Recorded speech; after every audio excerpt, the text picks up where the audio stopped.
Garuda Express, an international courier service.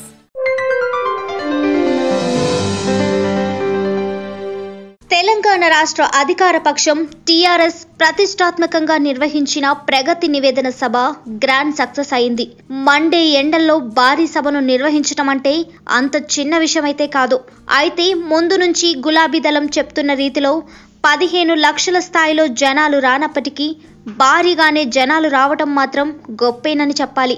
బయటకు రావటానికి సైతం వణుకు పుట్టిస్తున్న ఎండ మండే వేళలో సభ కోసం తెలంగాణ రాష్ట్ర వ్యాప్తంగా అన్ని ప్రాంతాల నుంచి జనాలు వరంగల్ దిశగా అడుగులు వేయటం, ఓరుగల్లు రహదారులు మొత్తం గులాబీమయంగా మారిపోయిన పరిస్థితి.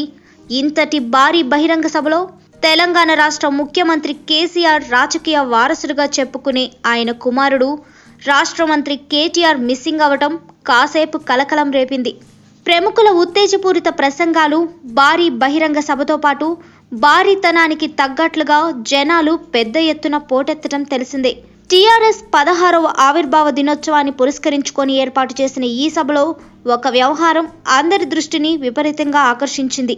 కేసీఆర్ రాజకీయ వారసుడిగా తరచూ వార్తల్లోకి వస్తున్న ఆయన కీలక సభలో కనిపించకపోవడం కాస్త కన్ఫ్యూజన్ కు దారితీసింది. దీంతో ఆయన కోసం వెతుకులాట ప్రారంభమైంది.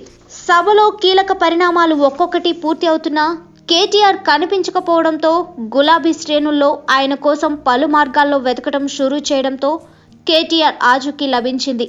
ఆయన హైదరాబాద్ నుంచి రోడ్డు మార్గంలో బయలుదేరటం, విపరీతమైన జన సందోహంతో ట్రాఫిక్ జామ్లో చిక్కుకున్నట్లుగా తేలడంతో అందరూ ఊపిరి పీల్చుకున్నారు.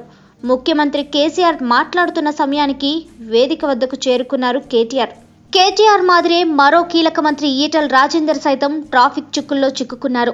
దీంతో వీరిద్దరూ ఆలస్యంగా సభాస్థలి వద్దకు వచ్చారు. వీరు వచ్చేసరికి కీలక ప్రసంగం సాగుతుండడంతో వెనుక వరుసలో వేసిన కుర్చీల్లో ఈ ఇద్దరు నేతలు కూర్చున్నారు. నిజానికి మంత్రి కేటీఆర్ ఈటెలకు ముందు వరుసలో కుర్చీలు కేటాయించారు. ఆలస్యం కారణంగా వెనుకనే ఉండిపోయారు. ట్రాఫిక్ జామ్ కారణంగా సభాస్థలికి ఈ ఇద్దరు కీలక నేతలు ఎప్పటికీ చేరుకుంటారని టెన్షన్ పడిన గులాబీ శ్రేణులు కాస్త ఆలస్యంగా అయినా కనిపించడంతో ఊపిరి పీల్చుకున్నారు.